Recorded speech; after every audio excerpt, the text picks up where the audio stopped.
Once your earning years are over and you've built your nest egg for retirement, you need to be smart about so many decisions. Now, we're not financial planners, and we make that very clear with everyone.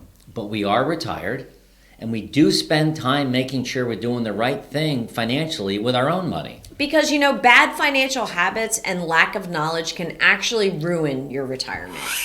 We have a couple, they're good friends, and he felt like he knew what to do with the marketplace with his investments. And he clearly didn't, because he had his money in stocks when they went down, and he pulled it out and put it into cash when it went up. So for 8 years, he was on the wrong side of every single one of the stock market moves. And because of that, he lost a significant amount of his retirement assets. And that's really difficult. And today we find that they're struggling. Many of their dreams have vanished, and they both actually had to go back to work. Now, there's nothing wrong with work, but it's just not what they had planned. So we can't emphasize enough, right out of the chute, having a financial planner is so important because it gives you a plan, it gives you a vision, it gives you an idea, but it also does this, which I think is most important. It takes the emotion out of the marketplace, which can get the best of you. You think you know what's going to happen at a new presidential election, and frankly, you don't. That's right. So let the experts help you with that. Because we don't want to have what happened to them happen to you. Today, we want to share some practical ideas that may maintain or even improve your financial situation. And again, the number one lesson today is don't manage your money without a financial planner. And we don't mean a stockbroker. What we mean is someone who has a fiduciary responsibility to make recommendations that are really good for you, not good for them. And really, they talk to you about things like investment strategies, and you might say, well, sure, they do. But they also talk to you about withdrawal strategies, right? How much should you be withdrawing each year in order to preserve your nest egg? How much do you need each month? And then they pull it from the smartest place it needs to come from using tools like tax loss harvesting. You can't just take money out of a stock because you want to, because you're going to have capital gains. Right. And we're not a big fan of multiple planners, but we'll leave that part up to you. So the first one is make sure you get a financial planner, somebody you're comfortable with. The second is keep your emergency fund intact, kind of no matter what. You need to have emergency savings that doesn't disappear when you retire. It's more important than ever to have accessible cash set aside for any type of emergency. So 2, 3, 4 months of expenses in a cash account. That way your financial planner can invest the rest of your money and always be thinking about you're going to need more money in 60 days. So what can they put you into short term?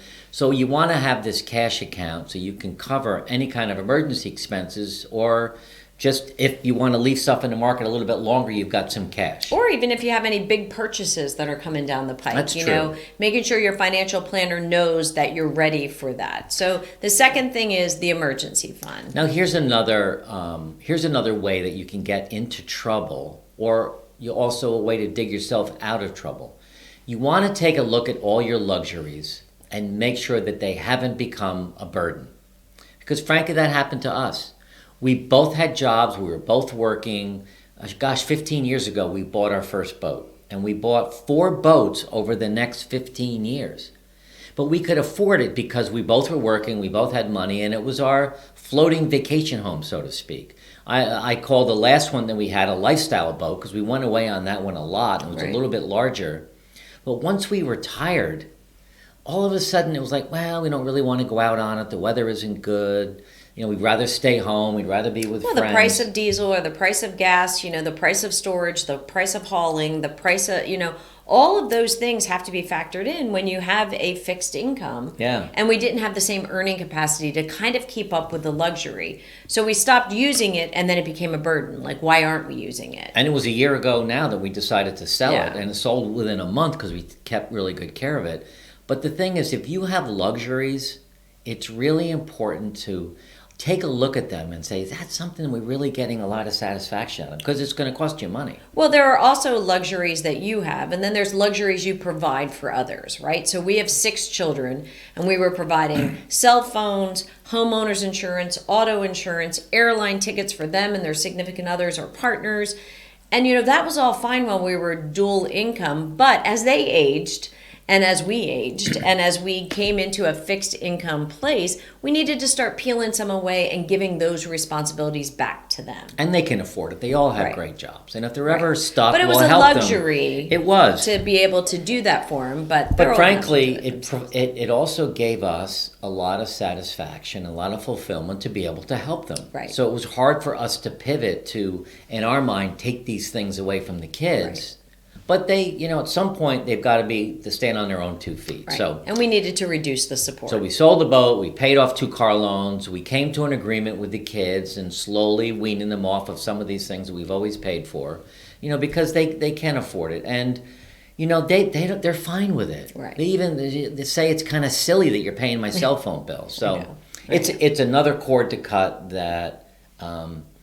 it's hard to do, but we want to encourage you to do it. Yeah, so that was the third one. The fourth one is, really trying to figure out how to live a little below your means. And that's new for us. For our entire career, as our income went up, our living style and our cost of living and everything we did went up with it. Hard work, learning and growing. We were climbing the corporate ladder. Mark was building his business. It was easy to have your lifestyle kind of follow you. Yeah, and we both come from humble beginnings, and we improved our lifestyle as we went up. But then it's sort of when you retire, you have to think, okay, well, my income's not going to keep going up. As a matter of fact, it's going to go down. So how do we want to live? What are some things we can do to live within our means and even underneath our means? Right. So, and there were a couple things we had to agree to, right? So, I call it shopping for sport, right? So you're good at that. There's no more... You're better at that than pickleball. Kind of just opening up and saying, oh, look what just came into my feed. I'll take a look at those earrings or that bracelet or those dresses or those sunglasses. Well, think about it. I kind of have a little bit of a sunglass addiction. Yeah, you do. So, there was, we agreed that we would do no more shopping for sport. Yeah. Was one of the things. Instagram, Amazon, it's so easy to spend money today and you get hooked on this new gadget. And you don't even leave your house. Don't even leave your house. Keeping up with the Joneses, that's not necessary anymore. Right. Who are the Joneses anyway today? It's other retirees. We're not taking on any more debt. We've paid down most of our debt. Again, we have a financial planner and, we have a more modest wardrobe. I mean, our fanciest clothes are for our YouTube channel. Right. And we're eating out less. I think we made the agreement that for health and economic reasons, we would eat out less. So living below your means is something you can control, and it's something that you can put some time and intention into. So another really important thing to get to know is everything about Social Security. Right. And we don't know that much about it. So our financial planner and our accountant has said, you don't need to take it yet. And that's kind of all we're thinking about at this point. They'll let us know when it makes sense, and when it makes sense, it'll make sense. But you have to really understand or have someone coaching you on what's important, because everyone's financial situation is different. Yeah, and I really believe the more you know about it, the better off you'll be, even if you do your own investigation. Social Security was not meant to be your primary source of income as you age in America. It was meant to be a supplemental income. So you have to understand the amounts you can get at what future ages, and can you still work, and does your state tax it or not? There's a lot of rules around Social Security, and my recommendation would be just get to know your rules in your state around your age, just for the knowledge. I don't know, but I think there's a certain amount of, you can't earn a certain amount of money and still get Social Security. I don't really know, but you have to know. I guess that's the point. You really need to know everything about Social Security. Check with your accountant and your financial planner. Right. Here's a big one for us, and it should be for you too, I think. Money will never buy you happiness, and we've heard that like our whole lives. And so we actually did a little bit of research and, what really defines happiness for us. And we came across this quote, and part of it is from Warren Buffett, but it says, we want to do what we want, when we want, with whom we want, for as long as we want. And that to us will define our happiness.